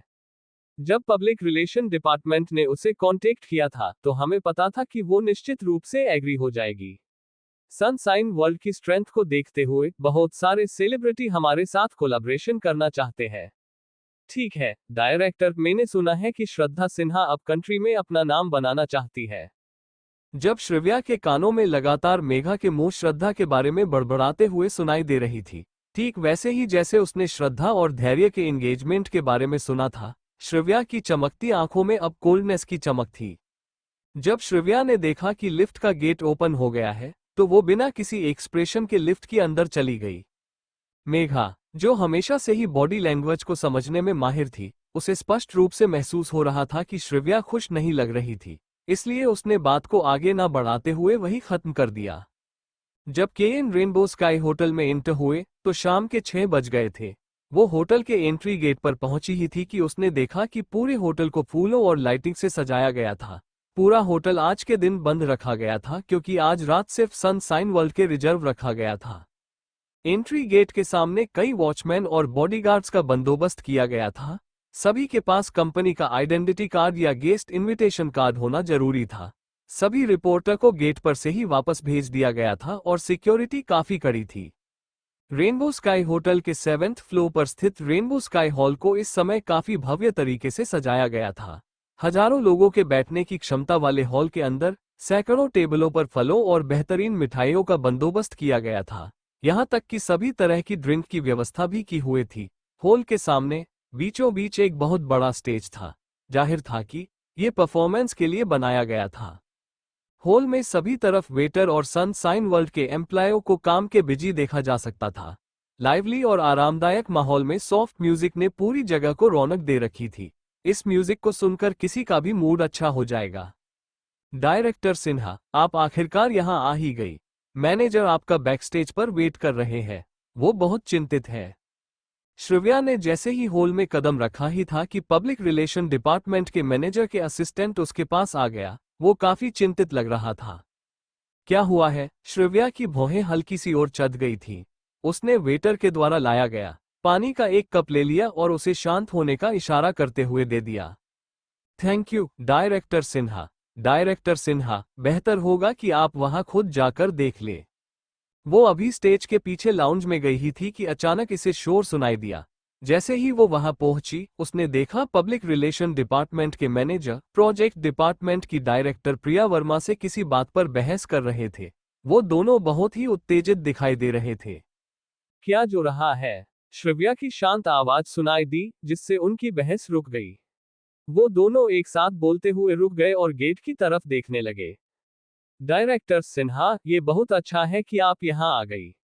कुछ ऐसा है जिस बारे में मैं आपका ओपिनियन लेना चाहता हूँ। मैनेजर ने प्रिया वर्मा की तरफ देखा, फिर श्रव्या की तरफ चले गए। क्या हुआ? श्रव्या ने उन दोनों की तरफ हैरान होकर देखा। जब प्रिया वर्मा ने श्रव्या को वहां देखा, तो उसका चेहरा उतर गया। बाहर रिपोर्टर का एक बड़ा जुट इस जगह को घेरे हुए है। मैं कुछ पब्लिसिटी के लिए मीडिया को अंदर आने देने के बारे में सोच रहा हूँ। रेनबो स्काई एंटरटेनमेंट सिटी साल के एंड में लॉन्च होने जा रहा है, इसलिए इस बार लोगों का रिस्पॉन्स देखते हुए शायद हम इसकी लोकप्रियता में कुछ इजाफा भी कर सकते हैं, लेकिन डायरेक्टर वर्मा को लगता है कि ये बिल्कुल भी सही नहीं है। पीआर मैनेजर की बात सुनते ही श्रव्या ने अपनी भौहें सिकोड़ ली। पहले जब हमने इस पर प्लानिंग कर रहे थे, तो क्या ये पहले से ही डिसाइडेड नहीं था कि मीडिया हाउस और रिपोर्टर को रिजेक्ट कर दिया जाएगा? तो फिर प्रॉब्लम क्या है? श्रव्या को प्रिया की चिंता समझ आ गई थी। उसने इन रिपोर्टर्स को एंट्री देने से इसलिए इनकार किया क्योंकि उसे फिक्र थी कि अगर इस इवेंट में मीडिया ने कोई लापरवाही दिखाई और मुख्य फोकस से हटकर कोई स्टोरी बनाई तो इससे कंपनी को प्रॉब्लम होगी। इससे पहले कुछ साल पहले एनिवर्सरी फंक्शन ऐसे ही बड़े पैमानों पर मनाया जाता था, लेकिन मीडिया इन फंक्शन में सनशाइन के बारे में कुछ किस्सों को काफी बड़ा बनाकर दिखाया, जिससे पुराने चेयरमैन नाराज हो गए थे। उसके बाद पब्लिक रिलेशन डिपार्टमेंट ने मीडिया को कभी इनविटेशन नहीं दिया था। इस बार बात अलग है। कंपनी ने इस फंक्शन को प्रमोट करने के लिए कई ए लिस्ट सेलिब्रिटी को इनवाइट किया है। मुझे लगता है कि हमें इस तरह के मौके का सही तरीके से यूज करना चाहिए। मैनेजर ने अपनी बात समझाते हुए कहा, भले ही हम अपने रिसोर्स का यूज करना चाहते हो, लेकिन हम ये एनिवर्सरी के फंक्शन पर ऐसा नहीं कर सकते। आप जानते हैं कि चेयरमैन मेहरा को मीडिया और रिपोर्टर पसंद नहीं है। अगर हम उन्हें निराश कर देंगे तो इस एनिवर्सरी फंक्शन को आयोजित करने का क्या मतलब है? मैनेजर की बात खत्म होते ही प्रिया वर्मा उसकी बात को इनकार करने के लिए बोल पड़ी। श्रव्या ने अपनी भौहें सिकोड़ी। उसने एक पल के लिए इस बारे में सोचा, फिर बोली, आप एक या दो बड़े मीडिया हाउस को पसंद करके उन्हें एक एक्सक्लूसिव रिपोर्ट बनाने के लिए कहे। जब वो लोग ड्राफ्टिंग कर ले तो चेयरमैन मेहरा को व्यक्तिगत रूप में इस चेक करने दे। अगर चेयरमैन मेहरा परमिशन दे देते हैं तो ही वो लोग इसे पब्लिश कर देते हैं।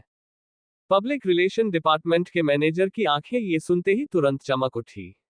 लेकिन हमें उसके लिए चेयरमैन मेहरा की तरफ से गारंटी देनी होगी। मैनेजर की बात खत्म होने से पहले ही श्रव्या ने उन्हें बीच में ही रोक दिया और पिया की तीखी नजरों पर अपनी आंखें मूंद ली। उसकी चिंता आप मत करो। आप लोग बस दो भरोसेमंद मीडिया हाउस से संपर्क करने पर ध्यान दें। बाकी सब मुझ पर छोड़ दे। वो अचानक जाने के लिए मूड है। जिससे प्रिया वर्मा ये सब सिर्फ दांत पीसते हुए देखती रह गई। श्रव्या कुछ देर तक इधर उधर घूमती रही और बस हॉल की प्रिपरेशन का जायजा लिया। जब वो वापस हॉल में पहुंची तो ज्यादातर सीटें पहले से ही भर गई थी। इम्पोर्टेंट गेस्ट के लिए सामने बीच में रखी कुछ टेबलों को छोड़कर लगभग सभी टेबल्स फुल हो चुकी थी। सनशाइन वर्ल्ड के वाइस प्रेसिडेंट और डायरेक्टर्स तथा कंपनी के कुछ हाई अथॉरिटी लोग, जिसमें भी वो लोग भी शामिल थे जिन्हें फॉरेन कंट्री में भेजा गया था, वो सभी वापस आ गए थे। बीच में कुछ टेबलों पर कुछ सुनहरे बालों वाले, नीली आंखों वाले हैंडसम लड़के बैठे थे। वो सनशाइन वर्ल्ड कॉरपोरेशन की माइंड टैंक थे। अरे डायरेक्टर सिन्हा, आप अभी भी यहाँ क्यों खड़ी है?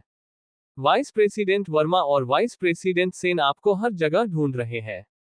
ज्यादातर गेस्ट आ चुके हैं। फंक्शन बस शुरू होने वाला है। श्रव्या हॉल में वापस लौटी ही थी कि उसकी असिस्टेंट मेघा हौंफते हुए दौड़ी हुए आई। Vice president Verma, vice president Sen, director Sinha, आप आ गई है। हम कब से आपका वेट कर रहे थे। चलो हमारे साथ बैठ जाए। अभिजीत वर्मा ने जब देखा कि श्रव्या आ गई है तो उनके चेहरे पर तुरंत एक फ्रेंडली स्माइल आ गई। तुम काफी दिनों से छुट्टी पर हो, तुम्हारी तबीयत अब कैसी है? आपकी फिक्र के लिए थैंक यू, मैं अब बिल्कुल ठीक हूँ। श्रव्या अपनी सीट पर बैठ गई। उसकी सीट अभिजीत वर्मा के पास थी। बहुत बढ़िया, पर तुम अभी भी काफी वीक दिखाई दे रही हो। मुझे लगा है कि ऐसा इसलिए हुए है क्योंकि तुम काम में बहुत बिजी थी, जिस वजह से तुम बीमार पड़ गई थी। ये काफी बुरा है। ठीक है, कंपनी के एंटरटेनमेंट में एंट्री करने की बात। अभिजीत जी काम के प्रति बहुत डेडिकेटेड इंसान थे। इस टाइम भी वो काम के बारे में नहीं भूले थे। श्रव्या ने वेटर की तरफ थोड़ा सिर हिलाया जो उसे पानी देने के लिए गए थे। फिर वो अभिजीत जी की तरफ मुड़ी और मुस्कुराई। फिक्र मत कीजिए vice president Verma, chairman Mehra ने मुझे इस बारे में इन्फॉर्म किया है। जब भी आपको हेल्प की जरूरत हो तो बेझिझक मुझे बताना। मैं अपनी तरफ से वो काम करने की पूरी कोशिश करूंगी। हाँ, मैं सच में ये सुनने का वेट कर रहा था। मुझे सच में फिक्र हो रही थी कि चेयरमैन मेहरा शायद इस बात पर रेडी नहीं होंगे। आखिरकार तुम जिस साउथ रिवर प्रोजेक्ट पर वर्क कर रहे हैं वो कोई आसान काम नहीं है। क्या आपने नहीं कहा था कि हम यंग लोगों को और भी ज्यादा उत्साही होना चाहिए? श्रव्या मुस्कुराई। श्रव्या की दूसरी तरफ बैठी वाइस प्रेसिडेंट अपर्णा सेन ने मुस्कुराते हुए कहा, तुम्हारे शब्दों को सुनकर मुझे ऐसा लग रहा है कि मैं अचानक बहुत यंग हो गई हूँ। तुम्हारा उत्साह चेपी है, डायरेक्टर सिन्हा। वाइस प्रेसिडेंट, हम इस बात से अब इनकार नहीं कर सकते हैं कि हम अब बूढ़े हो चुके हैं और हम अब इन यंग लोगों के साथ तुलना नहीं कर सकते हैं। हाँ, अभिजीत के ये कहते ही लोगों से भरी टेबल पर तुरंत ठहाकों की आवाज सुनाई दी। ठीक है, चेयरमैन मेहरा इस टाइम पर आ रहे हैं। किसी ने देखा कि सामने की मेन सीट अभी भी खाली थी, इसलिए वो पूछे बिना नहीं रह सका। सनशाइन वर्ल्ड के टॉप का इंसान जो इस रात का मुख्य आकर्षण था, इसलिए स्वाभाविक रूप से इस बात पर ध्यान आकर्षित किया था। मैंने कुछ टाइम पहले ही असिस्टेंट सुमित को कॉल किया था, लेकिन उनका फोन अभी भी बंद है। मुझे लगता है कि वो अभी भी फ्लाइट में होंगे, लेकिन चेयरमैन मेहरा ने पहले कॉल करके कहा था कि टाइम होने पर हम फंक्शन स्टार्ट कर देंगे। वो भी जितनी जल्दी हो सके उतनी जल्दी आ जाएंगे। वो फंक्शन को मिस नहीं करेंगे। जैसे ही अपर्णा जी ने ये कहा, अचानक उनके पीछे एंट्री गेट पर लोगों के एंट्री से चिल्लाने की और खुशी से किसी के नामों को पुकारे जाने की आवाजें आने लगी। श्रव्या और बाकी लोग भी भव्य हॉल के एंट्री गेट की तरफ देखने लगे। उन्होंने देखा कि सामने से एक हॉट लड़की चलकर आ रही थी, जिसने रेड कलर का बैकलेस गाउन पहना हुआ था, जिसके एक साइड थाई के भाग से कट लगा हुआ था। श्रव्या को उसके बारे में थोड़ा बहुत पता था। वो एक ए लिस्ट सेलिब्रिटी थी जो हाल के टाइम में काफी फेमस थी। उसके पीछे पीछे बाकी सभी ए लिस्ट सेलिब्रिटी एंट्री ले रहे थे। जब श्रव्या एन आखिरी इंसान को एंट्री लेते देखा तो वो पूरी तरह चौंक गई। वो श्रद्धा सिन्हा थी। श्रव्या ने देखा कि श्रद्धा ने इस वक्त एक व्हाइट कलर का ऑफ शोल्डर गाउन पहना हुआ था और उसी रंग की एक सुंदर फर वाली शॉल पहनी हुई थी। उसके हल्के ब्राउन कंधे तक के बालों में कुछ गुलाबी मोती और व्हाइट रंग के छोटे फूल लगाकर हेयर सेट किए हुए थे। उसकी स्किन दूध की तरह सफेद थी और उसके खूबसूरत चेहरे पर सिर्फ लाइट मेकअप किया गया था और चेहरे पर एक सौम्य और मनमोहक स्माइल थी। उसने अपने गले में मोतियों की एक बड़ी माला पहनी हुई थी। उस सरल और सुंदर व्हाइट ड्रेस में लिपटी वो एक एंजल की तरह दिखाई दे रही थी। अगर श्रिव्या की एक पूरी लाइफ उसकी वजह से खराब नहीं हुए होती और उसने वो सब एक्सपीरियंस नहीं किया होता जो उसने उसके साथ किया था, तो श्रिव्या ने सोचा कि वो उसे इस तरह एंट्री लेते देखकर शायद इमोशनल हो जाती। जब श्रिव्या ने श्रद्धा को मुस्कुराते हुए और दोनों तरफ की भीड़ की तरफ हाथ हिलाकर अभिवादन करते देखा, तो ऐसा लगा जैसे वो लोग किसी म्यूजिक फंक्शन में आए हुए हैं। उस पल श्रद्धा ने सभी लोगों का ध्यान अपनी तरफ खींच लिया था। उसकी हर नज़र और मुस्कान ने सभी को उसका दीवाना बना दिया था। ये नज़ारा कुछ ऐसा था जो उसके पास, श्रिव्या के पास नहीं था। श्रिव्या को अचानक समझ में आ गया कि धैर्य ने उसे क्यों छोड़ दिया और श्रद्धा के प्यार में पड़ गया। श्रद्धा प्रेजेंट में सूरज की तरह थी, जिसकी रोशनी से आसपास अब जगमगा उठता था। वो सभी के दिल में सबसे खूबसूरत दीवा की तरह थी, जबकि वो, श्रिव्या सिन्हा, एक रात के आसमान में सबसे दूर दिखने वाले तारे के जैसी लग रही थी, जिसे सब लोग सिर्फ दूर से ही देख सकते थे, जो मंद रोशनी से टिमटिमा रहा था। हालांकि ऐसा लग रहा था कि श्रिव्या और बाकी सभी लोग ये बात पहले ही भूल चुके थे कि रात के आसमान में टिमटिमाता वो तारा हकीकत में सूरज से भी ज्यादा रोशनी बिखेरने वाला हो सकता है। उसकी रोशनी कम इसलिए है क्योंकि वो सबसे बहुत दूर है, इसलिए बाकी के लोग हमेशा उस चमक को नजरअंदाज कर देते हैं, जिसकी रोशनी को धरती पर आने के लिए कई मीलों का सफर तय करना पड़ता है। श्रिव्या इस बात को तब जाकर समझ पाई थी जब युवान ने कुछ टाइम पहले उसके कान में फुसफुसाया था, वाइफी, इस विशाल ब्रह्मांड में सूरज से भी अधिक रोशनी बिखेरने वाले कई तारे हैं, और उन तारों में से मैंने तुम्हारे जैसे एक तारे को ढूंढा है। जब श्रिव्या को ये बात याद आई और उसने इसके बारे में सोचा, तो अचानक उसका दिल भर आया। वो अपने अंदर शांति को महसूस कर पा रही थी और उसकी आंखों में हल्के से आंसू आ गए थे।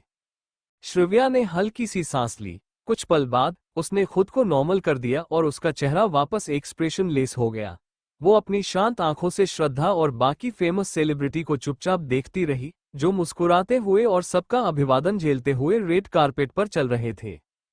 पब्लिक रिलेशन डिपार्टमेंट के कुछ लोग और प्रोजेक्ट प्लानिंग डायरेक्टर प्रिया वर्मा भी कुछ मेहमानों का स्वागत करने के लिए आगे गए थे। सभी फेमस सेलिब्रिटी अपनी खूबसूरती और अट्रैक्शन में इजाफा करते हुए एक से बढ़कर एक स्टाइलिश कपड़े पहने हुए थे, जिससे उस डिनर में 4 चांद लग गए थे। हेलो, थैंक यू हमें सनशाइन वर्ल्ड के एनिवर्सरी के फंक्शन में शामिल होने के लिए इनवाइट करने के लिए। Your welcome. ये डेफिनेटली फेमस डायरेक्टर वर्मा होंगी। Hello, manager Girish, director Verma, vice president Verma, vice president Sen. उनमें से कुछ सेलिब्रिटी श्रिव्या की टेबल पर आ गए थे और बहुत पोलाइटली सभी को ग्रीट कर रहे थे और उन सभी के फेस पर एक सॉफ्ट स्माइल थी। ये कौन है? ये सनशाइन वर्ल्ड की डायरेक्टर सिन्हा है। डायरेक्टर सिन्हा, ये मिस कायरा है। मुझे लगता है कि आप उनके बारे में कुछ तो जानती ही होगी। पिछले साल वालिया फैमिली के छोटे बेटे की शादी में आप दोनों ने साथ में ड्रिंक की थी। क्या आपको अभी भी याद है? डायरेक्टर वर्मा ने उस हॉट लड़की का इंट्रोडक्शन करवाया, जो लाल गाउन में सभी सेलिब्रिटी का प्रतिनिधित्व कर रही थी। हेलो, डायरेक्टर सिन्हा, मैं बहुत खुश हूं कि हम फिर से मिल रहे हैं। मिस कायरा ने मुस्कुराते हुए अपना श्रिव्या की तरफ बढ़ा दिया। श्रिव्या ने भी मुस्कुराकर सिर हिलाया और उसने ग्रीटिंग का जवाब देते हुए कायरा से हाथ मिलाया। मुझे भी आपसे दोबारा मिलकर खुशी हुए। मुझे उम्मीद है कि हमारे बीच का ये कोलैबोरेशन सक्सेसफुल रहेगा। बिल्कुल, हैप्पी कोलैबोरेशन। श्रद्धा ने सनशाइन वर्ल्ड के कई हाई अथॉरिटी को ग्रीट करने के बाद उसने श्रिव्या की तरफ देखा, लेकिन वो कुछ सोच पाती उससे पहले ही स्टाफ ने सबको अपनी अपनी सीट लेने की रिक्वेस्ट की, क्योंकि फंक्शन शुरू होने वाला था। श्रद्धा ने मिक्स फीलिंग्स के साथ श्रिव्या की टेबल की तरफ देखा, फिर भी श्रिव्या ने उसे नहीं देखने का नाटक करना शुरू रखा। उसने अपने साइड में बैठे वाइस प्रेसिडेंट के साथ बातचीत करना शुरू कर दिया। श्रद्धा ने अपने होठों को चबाया और कुछ देर तक वो श्रिव्या को देखती रही। हाँ, लेकिन इस पूरे टाइम उसने अपने फेस पर एक हल्की सी मुस्कान को फीका नहीं पड़ने दिया था और फिर जाकर अपनी टेबल पर बैठ गई। वो जिस टेबल पर बैठी थी, वो सनशाइन वर्ल्ड कॉर्पोरेशन के अभी इनवाइटेड गेस्ट के लिए थी। वहां पर फेमस ए लिस्ट सेलिब्रिटी या सनशाइन वर्ल्ड के बिजनेस पार्टनर जैसे स्पेशल गेस्ट बैठे थे। युवान की सीट को छोड़कर, जो अभी भी खाली थी, हॉल की सभी सीट्स भर चुकी थी। आगे फंक्शन के होस्ट ने वाइस प्रेसिडेंटों से आगे के लिए इंस्ट्रक्शन मांगे। वाइस प्रेसिडेंट ने एक दूसरे की तरफ देखा और फिर होस्ट की तरफ देखकर अपना सिर हिलाया। हॉल में बज रहा म्यूजिक धीमा हो गया। होस्ट ने माइक्रोफोन थामा और फंक्शन की शुरुआत करते हुए सनशाइन वर्ल्ड की इतिहास के बारे में बताया। उसकी स्पीच खत्म होते ही लोगों में तालियों की गड़गड़ाहट सुनाई दी क्योंकि होस्ट ने सनशाइन वर्ल्ड की एनिवर्सरी फंक्शन की शुरुआत की अनाउंसमेंट की थी।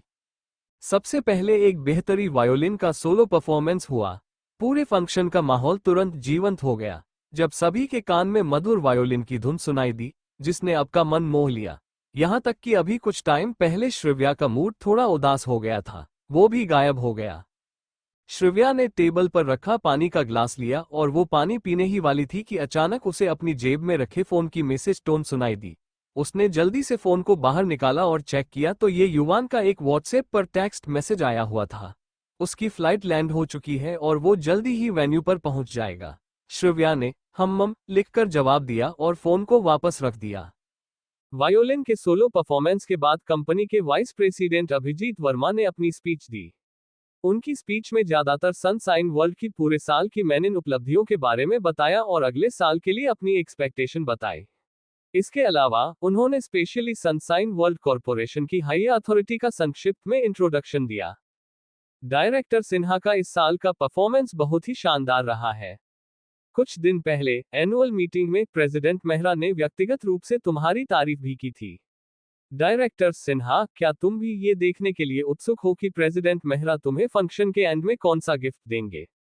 श्रिव्या, जिसने वाइन का ग्लास लिया था, उसने जब वाइस प्रेसिडेंट अपर्णा सेन की दोस्ताना और सॉफ्ट आवाज सुनी तो उसने अपने बाजू में देखा और देखा कि वो उसे बहुत एक्साइटमेंट से देख रही थी। क्या युवान ने उसकी व्यक्तिगत रूप से तारीफ की थी? क्या वो सबके सामने उसकी तारीफ करने वाला इंसान था? जब श्रिव्या ने ये सुना तो वो अपनी भौहें ऊपर उठाने से खुद को रोक नहीं पाए। वो अपर्णा जी की तरफ थोड़ा हैरान होकर देख रही थी। फिर भी उनको लगा कि श्रिव्या भी ये जानने के लिए बहुत एक्साइटेड है कि उसे कौन सा गिफ्ट मिलने वाला है। पब्लिक रिलेशन डिपार्टमेंट ने तुम्हारा गिफ्ट बहुत अच्छे से प्रिपेयर करवाया है। मैंने उनसे कितनी बार पूछा, लेकिन उन्होंने मुझे भी नहीं बताया। इस साल तुमने काफी अचीवमेंट हासिल ही है, तो चलो इस बात को एक सरप्राइज के रूप में छोड़ देते हैं और इसे मिलने का वेट करते हैं। गिफ्ट के विनर्स के नाम की लिस्ट कुछ वाइस प्रेसिडेंट के रिपोर्ट के पेज बनाकर ही बनाई गई थी, तो वो लोग इस बारे में सब कुछ जानते थे और अपर्णा जी अभी बस श्रिव्या को थोड़ा परेशान कर रही थी। श्रिव्या ने अपर्णा जी की उस फ्रेंडली और सॉफ्ट स्माइल को देखा, फिर उसने धीरे से अपना सिर हिलाया और मुस्कुराए। थैंक यू, ये कंपनी की गुडविल की वजह से है। अपर्णा जी को श्रिव्या काफी पसंद थी। वो काफी लो प्रोफाइल रहती थी और उसका नेचर काफी सुलझा हुआ था। जब कोई भी उसके पास हेल्प के लिए जाते थे तो वो लगभग कभी किसी को मना नहीं करती थी, खासकर कॉमर्शियल डिपार्टमेंट को। इससे पहले कॉमर्शियल डिपार्टमेंट के डायरेक्टर मेहता को अस्थायी रूप से ट्रांसफर कर दिया गया था, तब श्रिव्या ने प्लानिंग और कॉमर्शियल डिपार्टमेंट दोनों को अच्छे से हैंडल किया था। उसने दोनों डिपार्टमेंट के कामों को अच्छे से कंप्लीट किया था और कंपनी को कभी निराश नहीं किया था। उसने 1 महीने से ज्यादा टाइम तक दोनों डिपार्टमेंट को हैंडल किया था, जब तक नए डायरेक्टर को सिलेक्ट नहीं किया गया। ये कहना बिल्कुल सही होगा कि श्रिव्या एक वर्कaholic थी। इसमें कोई आश्चर्य की बात नहीं थी कि अभिजीत जी के अंदर आने वाले सभी लोग वर्कaholic थे। हाई अथॉरिटी को भी मेहनती और इंटेलिजेंट अंडरलाइन पसंद आते हैं, जैसे कि टीचर्स को आज्ञाकारी, इंटेलिजेंट और मेहनती स्टूडेंट पसंद आते हैं। आखिरकार कुछ टाइम बाद अभिजीत जी ने अपनी स्पीच को खत्म कर दिया और डिनर के लिए स्टार्टर्स को सर्व करना शुरू हो गया। फंक्शन को 4 चांद लगाते हुए आए हुए सेलिब्रिटी ने एक के बाद एक स्टेज पर अपनी परफॉर्मेंस देना शुरू कर दिया। स्टेज पर जाने वाली और एक खूबसूरत सॉन्ग गाने वाली पहली इंसान कायरा थी, जिसने कुछ टाइम पहले श्रिव्या को ग्रीट किया था। जब कायरा अपना सॉन्ग गा रही थी तो श्रिव्या के पीछे की टेबल पर बैठे कुछ लोग उसके बारे में बात कर रहे थे। तब उसको पता चला कि इन कुछ लिस्ट सेलिब्रिटी को साल के एंड में होने वाले रेनबो स्काई एंटरटेनमेंट सिटी के लॉन्च के लिए पब्लिक रिलेशन डिपार्टमेंट द्वारा स्पेशली इनवाइट किया गया था। कुछ परफॉर्मेंस के बाद हॉल का माहौल काफी ज्यादा उल्लापूर्ण हो गया था। श्रिव्या अभी भी अपनी सीट पर बैठी हुई थी, जबकि बाकी सभी हायर अथॉरिटी उसके पास आने और उससे बात करने का मौका ढूंढ रहे थे। वो काफी कूल लग रही थी और सामने वाले को मुस्कुराकर जवाब दे रही थी। श्रिव्या ने वहां बैठे सभी लोगों में सबसे कम बात कर रही थी। वो बस अपनी जगह बैठी हुई थी और बीच बीच में रेड वाइन के सीओ लेते हुए परफॉर्मेंस की तारीफ कर रही थी या फिर बाकी लोगों की बातें सुन रही थी। आखिरकार जब श्रिव्या ने एक और ग्लास वाइन का खत्म किया तो उसे अचानक पीछे की तरफ से शोरगुल की आवाज सुनाई दी। उसके बाद अचानक हॉल में सन्नाटा छा गया। सतह पर रहा होस्ट भी काफी एक्साइटेड दिखाई दे रहा था। ऐसा लग रहा था कि किसी खास इंसान ने एंट्री की थी। जब वो पीछे मुड़ी और लोगों की नजरों का पीछा करते हुए पीछे के रेड कारपेट की तरफ देखने लगी, युवान बिना किसी की नजर में आए हॉल में आ गया था। वो फोन पर बात करते हुए आराम से चला आ रहा था। उसके पीछे सुमित और विराज के साथ साथ कुछ हैंडसम फॉरेनर्स लड़के चल रहे थे। वो युवान की पर्सनल टीम का पार्ट थे, जो उसके साथ फॉरेन से वापस आए थे। युवान आज अपने कैजुअल ब्लैक सूट में हमेशा की तरह काफी हैंडसम दिख रहा था। उसकी स्ट्रांग पर्सनैलिटी के साथ साथ उसके आसपास एक कोल्ड ऑरा निकल रहा था और वो अपने आसपास ध्यान दिए बिना किसी एक्सप्रेशन के चला आ रहा था। युवान इतना अलूफ दिख रहा था कि उसे समझ पाना मुश्किल था। जब वो लोग अंदर आए तो किसी का ध्यान उन पर नहीं था। जब युवान और बाकी लोग सबसे आगे की रो की तरफ पहुंचे, तभी लोगों का ध्यान उसकी तरफ गया, जिस वजह से कई लोगों को युवान के हैंडसम फेस को देखने का मौका नहीं मिला, जिसका सभी को थोड़ा अफसोस हुआ। उन्हें उम्मीद थी कि अगर युवान बाद में स्टेज पर स्पीच देंगे तो उन्हें उसका चेहरा देखने मिलेगा। जब युवान अपनी टेबल के पास पहुंचा तो उसने कॉल कट कर दी। चेयरमैन मेहरा, बॉस, कंपनी के हायर अथॉरिटी जल्दी से खड़े हुए। उनकी आंखों में एक्साइटमेंट साफ नजर आ रही थी, क्योंकि वो युवान को इतने करीब से देख रहे थे। श्रव्या का हकीकत में खड़े होने का मन ही नहीं था, लेकिन जब बाकी सभी खड़े हो गए तो वो थोड़ा माहौल के अनुसार खड़ी हो गई। उसने युवान की तरफ देखा और पाया कि वो भी उसकी तरफ अपनी गहरी आंखों से उसकी तरफ देख रहा था। वो एक पल के लिए स्तब्ध रह गई और उसने अपनी नजरें दूसरी तरफ घुमा दी। बैठ जाए, युवान की गहरी और शांत आवाज गूंज उठी और सभी लोग बैठ गए। उसने वेटर के पास से वाइप्स लिए और अपने हाथों को क्लीन किया। फिर उसने वाइन का ग्लास उठाया और सभी की तरफ एक नजर देखते हुए, मैंने सभी को अपने लिए वेट करवाया है, इसलिए ये सभी के लिए है। युवान ने सभी की तरफ देखकर वाइन का ग्लास टोस्ट किया। थैंक यू आपके हार्ड वर्क के लिए चेयरमैन मेहरा। अभिजीत वर्मा और बाकी लोगों ने भी अपना अपना वाइन का ग्लास उठाकर टोस्ट किया। टक, वाइन के ग्लासों के टकराने की आवाज उत्पन्न हुए और बस एक पल में सभी ने अपने अपने ग्लास खाली कर दिए। होस्ट ने देखा कि क्या हो रहा है और फिर उसने जल्दी से माइक पर चेयरमैन मेहरा के आने की अनाउंसमेंट की। लोगों की भीड़ ने जोरदार तालियों और हूटिंग से उसका स्वागत किया। तभी एक वॉलंटियर ने आकर युवान के हाथों में माइक दे दिया। चेयरमैन मेहरा, प्लीज लोगों से कुछ शब्द कहे। वो सभी आपके आने का बेसब्री से इंतजार कर रहे थे। युवान वहां बैठे कई लोगों की नजरों में आइडियल की तरह था, खासकर के सनसाइन वर्ल्ड कॉरपोरेशन में काम करने वाली यंग जनरेशन की नजरों में। अगर वो इतना लो प्रोफाइल नहीं रहता तो वो वहां मौजूद सभी ए लिस्ट मेल सेलिब्रिटी से ज्यादा पॉपुलर होता। सच में वो हमेशा ही काफी चार्मिंग रहा है, बस वो हमेशा सबकी नजरों से दूर रहता है। युवान ने स्टेज की तरफ एक नजर देखा। फिर उसने वॉलंटियर के हाथों से माइक ले लिया, लेकिन मंच पर जाने की जगह वो अपनी सीट से खड़ा हुआ और वहीं खड़ा रहा। पूरा हॉल एकदम शांत हो गया था। केवल युवान की मैग्नेटिक आवाज ही पूरे हॉल में गूंज रही थी, जो शांत और सख्त थी। सनसाइन वर्ल्ड की एनिवर्सरी का फंक्शन हर साल ऑर्गेनाइज किया जाता है, इसलिए मैं उस बारे में ज्यादा बात नहीं करूंगा। सनसाइन वर्ल्ड की कैपेसिटी की प्रायोरिटी देते हैं और आपको वो प्लेस देंगे जिसके आप हकदार हो। हम आज कंट्री की लीडिंग बिजनेस हाउस के तौर पर जाने जाते हैं। ये सब आप सभी की कड़ी मेहनत का ही नतीजा है। चाहे आपने आज तक जो भी अचीव किया हो, उससे आप सेटिस्फाई हो या नहीं, लेकिन आपके इस कंट्रीब्यूशन के लिए आपको खुद पर गर्व होना चाहिए। युवान ने एक वेटर से वाइन का एक और ग्लास लेते हुए अपनी बात को पोंछ दिया। उसने ग्लास लिया और फिर आगे कहा, मुझे उम्मीद है कि हर कोई इसी हार्ड वर्क को आगे भी जारी रखेगा और बड़े मौके के लिए ज्यादा कोशिश करेंगे। मैंने कंपनी प्रॉफिट के 1% को गिफ्ट के रूप में देने का डिसाइड किया है। आप कितना हासिल करोगे, ये आपके द्वारा किए गए काम पर डिपेंड करेगा। मैं उस दिन का वेट करूंगा जब हर कोई मुझे कंपनी के प्रॉफिट का 1% देने के अपने डिसीजन पर रिग्रेट करवाएंगे। ये गिफ्ट आपको थैंक यू कहने और आपकी कंपनी के लिए हाई एक्सपेक्टेशन रखने का कहने के लिए है। साथ ही आप सभी को दिवाली की हार्दिक शुभकामनाएं। इसके बाद युवान ने अपना ग्लास उठाया, जबकि हॉल में मौजूद लोगों ने उसकी बात का तालियों की गड़गड़ाहट के साथ जोरदार स्वागत किया। युवान लोगों के दिलों को पढ़ने की काबिलियत रखता था। वो जानता था कि वो क्या सोच रहे हैं।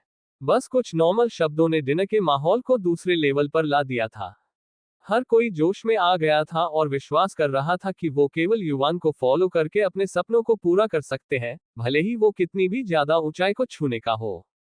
माहौल काफी लाइवली हो गया था और हर कोई अपने अंदर जुसे को महसूस कर सकता था।